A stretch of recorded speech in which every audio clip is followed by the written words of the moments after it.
असमिया लोक कथाओं में बुरी आत्माओं को भूत कहा जाता है। माना जाता है कि भूत अलौकिक शक्ति या मृत व्यक्तियों की आत्माएं हैं जो जीवित लोगों को परेशान कर सकती हैं या प्रभावित कर सकती हैं। असमिया संस्कृति में इन वर्णक्रमीय प्राणियों से जुड़ी समृद्ध परंपराएं और कहानियां हैं जो स्थानीय मान्यताओं और अंधविश्वासों के मिश्रण को दर्शाती हैं। बुरहा डंगोरिया भारत की असमिया संस्कृति में एक प्रतिष्ठित आध्यात्मिक व्यक्ति हैं।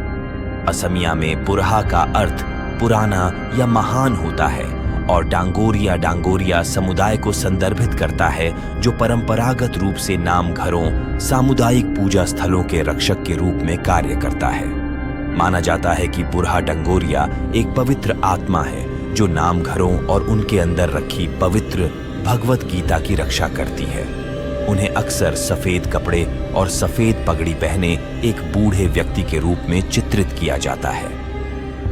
कुछ कहानियों में उनका वर्णन तलवार और ढाल लेकर सफेद घोड़े पर सवार होने के रूप में भी किया गया है, जो एक रक्षक के रूप में उनकी भूमिका का प्रतीक है।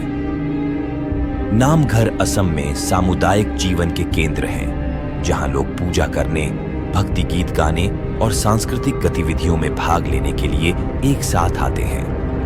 बुरहा डंगोरिया को इन पवित्र स्थानों का संरक्षक माना जाता है और माना जाता है कि यह बुरी आत्माओं और नकारात्मक ऊर्जाओं को दूर रखता है। बुरहा डंगोरिया के प्रति श्रद्धा असमिया संस्कृति में गहराई से समाई हुई है और उनकी कथा पीढ़ियों से चली आ रही है। नामघर में प्रवेश करने से पहले लोग अक्सर प्रार्थना करते हैं और उनका आशीर्वाद लेते हैं। माना जाता है कि उनकी उपस्थिति समुदाय में शांति, समृद्धि और सुरक्षा लाती है। पिशाच एक खून का प्यासा राक्षस है। पिशाच कई जनविश्वास में एक बुरी आत्मा या अलौकिक प्राणी है जो अक्सर अराजकता, विनाश और द्वेष से जुड़ी होती है। पिशाच का विचार एक राक्षस को संदर्भित करता है जिसके बारे में कहा जाता है कि वह जीविका के लिए या अपनी विनाशकारी प्रकृति के हिस्से के रूप में रक्त की लालसा या आवश्यकता करता है। कुछ संस्कृतियों में पिशाच को अलौकिक शक्ति माना जाता है जो मनुष्यों पर कब्जा करती है और उनसे हत्या और अंग भंग सहित जघन्य कृत्य करवाती है। ऐसा माना जाता है कि कुछ पिशाच जीवित प्राणियों के रक्त या जीवन शक्ति को खाते हैं, जिससे अक्सर उनके पीड़ितों में बीमारी या मृत्यु हो जाती है। जलनारायण, जैसा कि उसके नाम से पता चलता है, यह एक आत्मा है जो पानी पर शासन करती है। एक हिंदू होने के नाते जलनारायण हिंदू धर्म के सिद्धांतों से जुड़े हुए हैं।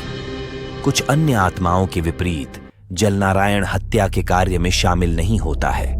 हालांकि वह उन व्यक्तियों को सजा दे सकता है जिन्होंने कुछ नियमों का उल्लंघन किया है। जलनारायण का जल से जुड़ाव इस तथ्य से हो सकता है कि हिंदू धर्म में जल को शुद्ध करने वाला तत्व माना जाता है। बाघ एक ऐसा प्राणी है जो पूरे असम की लोक कथाओं में अक्सर दिखाई देता है।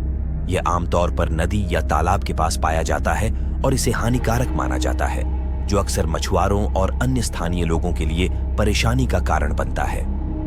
बाघ को मछलियों से विशेष लगाव है और यह खतरनाक हो सकता है, कभी-कभी अपने शिकार को डुबो भी देता है। लोक कथाओं के अनुसार बाघ के साथ एक थैली जुड़ी होती है जिसमें उसकी आत्मा होती है। इस थैली को नष्ट करना ही बाघ को मारने का एकमात्र तरीका है। इसके अतिरिक्त ऐसा कहा जाता है कि बाघ किसी को मारने के बाद अपने शिकार का रूप धारण कर लेता है, कभी-कभी पीड़ित के परिवार के साथ रहने लगता है और उन्हें नुकसान पहुंचाने का भी प्रयास करता है। बाघ से मुठभेड़ से बचने के लिए फटा हुआ मछली पकड़ने का जाल ले जाना प्रभावी माना जाता है, क्योंकि माना जाता है कि बाघ इससे डरते हैं। जोक एक अशुभ आत्मा है जो अपनी घातक प्रकृति के लिए जानी जाती है, क्योंकि यह अपने पीड़ितों के महत्वपूर्ण अंगों को बुरी तरह से कुतरकर उनका शिकार करती है। यह एक बड़े भैंसे का रूप धारण कर लेता है और कभी इसे घरेलू भैंसों के साथ घूमते हुए देखा जा सकता है। आमतौर पर भैंसों के झुंड में इस बुरी आत्मा का सामना करने की अधिक संभावना होती है। झोंक के वश में होने पर एक आदमी की चीख भैंस की आवाज जैसी होती है। इसे महझक कहा जाता है, जिसमें माह का अर्थ भैंस होता है। इसके अतिरिक्त जोक का एक और रूप मौजूद है जिसे बायोई जग के नाम से जाना जाता है, जो प्रसव के दौरान महिलाओं को अपने वश में कर लेता है।